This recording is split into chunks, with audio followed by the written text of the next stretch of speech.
नमस्कार दोस्तों, स्वागत है हमारे यूट्यूब चैनल में। दोस्तों आज हम लोग पॉलिटी के बहुत इंपॉर्टेंट टॉपिक को जानेंगे, बहुमत के प्रकार यानी टाइप्स ऑफ मेजॉरिटी।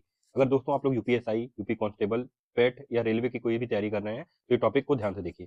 दोस्तों मेजॉरिटी यानी बहुमत के 4 टाइप्स होते हैं। एक होता है absolute majority, simple majority, effective majority और स्पेशल मेजॉरिटी। इन चारों का अपना अपना यूज है, तो इसको डिटेल में देखते हैं कि कब कहाँ कौन सी मेजॉरिटी चाहिए होती है।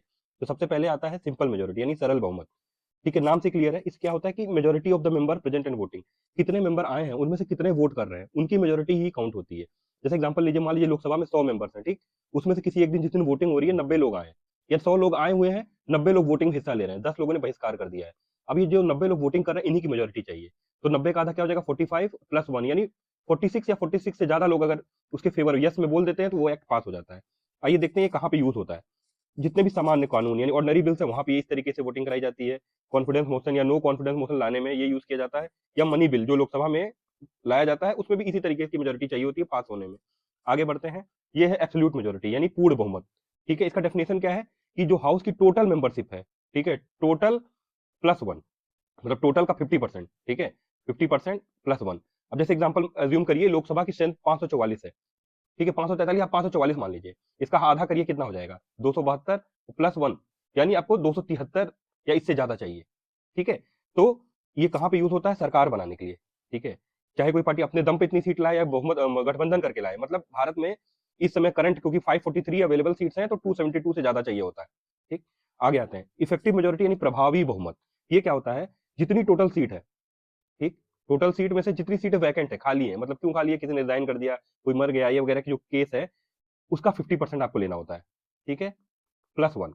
एग्जाम्पल ले लीजिए, मान लीजिए राज्यसभा है अपना, ठीक है, वहां 245 सीटें हैं और किसी कारणवश 5 सीटें वैकेंट है, 5 वैकेंसी है, तो बची कितनी, 240 सीट। अब इसका आधा करेंगे कितना आएगा, 120, और प्लस वन कर देंगे, यानी 121 या इससे ज्यादा होना चाहिए। तो ये किस केस में काम आता है, स्पीकर या डिप्टी चेयरमैन को हटाना हो तो इस प्रकार की मेजोरिटी चाहिए। चेयरमैन या डिप्टी चेयरमैन जो राज्यसभा में हटाना होता है तो इस प्रकार की मेजोरिटी चाहिए होती है।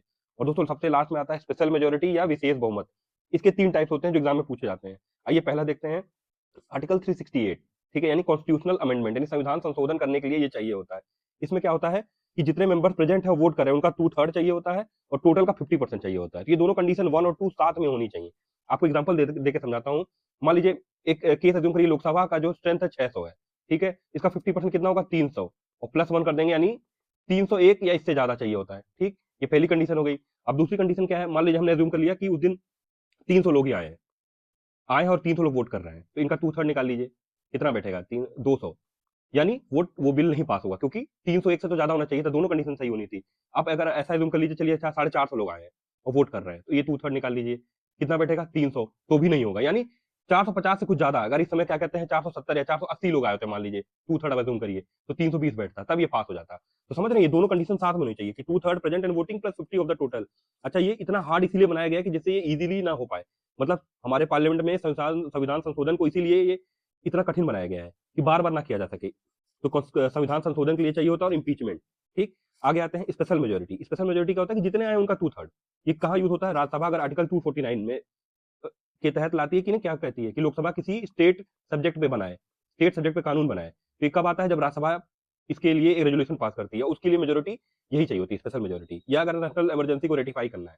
ठीक, अगला है, सबसे तीसरा केस है जितने भी फेडरल प्रोविजन है। फेडरल मतलब ऐसे प्रोविजन जो स्टेट को भी इफेक्ट करते हैं, जैसे जीएसटी कानून, जिस कई सारे स्टेट्स को, मतलब सारे स्टेट्स को अफेक्ट कर रहे थे, खाली सेंट्रल का कानून नहीं था। तो ऐसे कानून लाने के लिए 2/3 present and voting plus ratification of the half of the state, ये चाहिए होता है।